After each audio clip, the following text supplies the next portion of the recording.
हम अक्सर सुनते हैं कि पति पत्नी में मामूली सी बात को लेकर कहासुनी हो गई या फिर झगड़ा हो गया। कई बार तो नौबत तलाक तक आ जाती है। भारत में तलाक मानो जैसे आम सी बात हो गई है।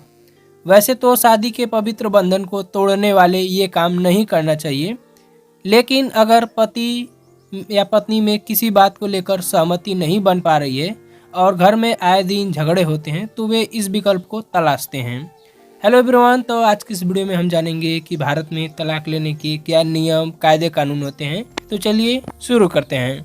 भारत में तलाक दो तरीकों से लिया जाता है। पहला आपसी सहमति से और दूसरा तरीके में पति या पत्नी में सिर्फ एक ही तलाक लेना चाहता है, दूसरा नहीं। आपसी सहमति से तलाक लेना देश में बहुत आसान है। तलाक की बात आते ही गुजारा भत्ता और चाइल्ड कस्टडी की बात आती है। गुजारे भत्ते की लिमिट फिक्स नहीं होती है, इसको पति पत्नी बैठकर तय कर सकते हैं। इस मामले में कोर्ट पति की आर्थिक हालत को देखकर गुजारे भत्ते का फैसला करती है।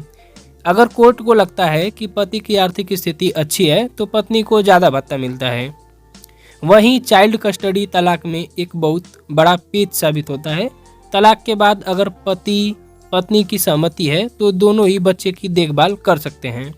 भारत में ये कानून है कि अगर बच्चे की उम्र 7 साल से कम है तो बच्चा माँ को सौंपा जाता है। वहीं अगर बच्चे की उम्र 7 साल से अधिक है तो उसे पिता को सौंपा जाता है। हालांकि इसमें यह भी प्रावधान है कि अगर पिता कोर्ट में यह साबित कर दे कि वे माँ से ज़्यादा अच्छी देखभाल कर सकता है तो कोर्ट 7 साल से कम उम्र वाले बच्चे को भी कस्टडी भी माँ को सौंप देती है। ये बात कर लेते हैं कि अगर आपसी सहमति से तलाक लेना हो तो क्या होता है। पति पत्नी आपसी सहमति से तलाक लेना चाहते हैं तो इसके लिए शर्त है कि वे दोनों 1 साल से अलग रह रहे हैं हो। इसके अलावा इन दोनों को कोर्ट में PIL दाखिल करनी होगी कि हम आपसी सहमति से तलाक लेना चाहते हैं। साथ ही कोर्ट अपने सामने दोनों के बयान दर्ज करती है और साइन कराती है। इसके बाद कोर्ट दोनों को रिश्ता बचाने को लेकर विचार करने के लिए 6 महीने का वक्त देती है। जब 6 महीने पूरे हो जाते हैं और दोनों में सहमति नहीं बन पाती तो कोर्ट अपना आखिरी फैसला सुना देती है। आपसी सहमति के अलावा एक और तरीके से तलाक ली जाती सकती है। इसमें अगर पति या फिर पत्नी दोनों में से एक तलाक लेना चाहता है तो उसे ये साबित करना होगा कि वो तलाक क्यों लेना चाहता है।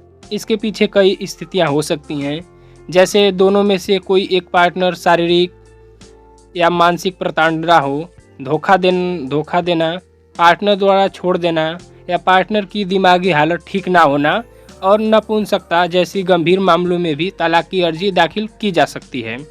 इसके बाद पार्टनर को बताया हुआ कारण कोर्ट में साबित भी करना होता है। एक होता है केस लड़कर कैसे तलाक लेते हैं। इस मामले में कोर्ट पार्टनर को ये तय करना होगा कि वह किस आधार पर तलाक लेना चाहता है। जिस आधार पर तलाक लेनी है उसके पुख्ता सबूत होने बहुत ज़रूरी हैं। इसके बाद कोर्ट में अर्जी दाखिल कर सारे सबूत पेश करने होंगे। अर्जी के बाद कोर्ट दूसरे पार्टनर को नोटिस भेजेगी। नोटिस के बाद अगर कोई पार्टनर कोर्ट नहीं पहुंचता है तो तलाक लेने वाले पार्टनर को कागजों के हिसाब से उसके हक में फैसला सुना दिया जाता है। वहीं अगर नोटिस के बाद पार्टनर कोर्ट पहुंचता है तो दोनों की सुनवाई होती है और ये कोशिश की जाती है कि मामला बातचीत से सुलझ जाए। अगर बातचीत से मामला नहीं सुलझता है तो केस करने वाला पार्टनर दूसरे पार्टनर के खिलाफ कोर्ट में याचिका दाखिल करता है। लिखित बयान 30 से 90 दिन के अंदर होना चाहिए। बयान के बाद कोर्ट आगे के प्रक्रिया पर विचार करती है।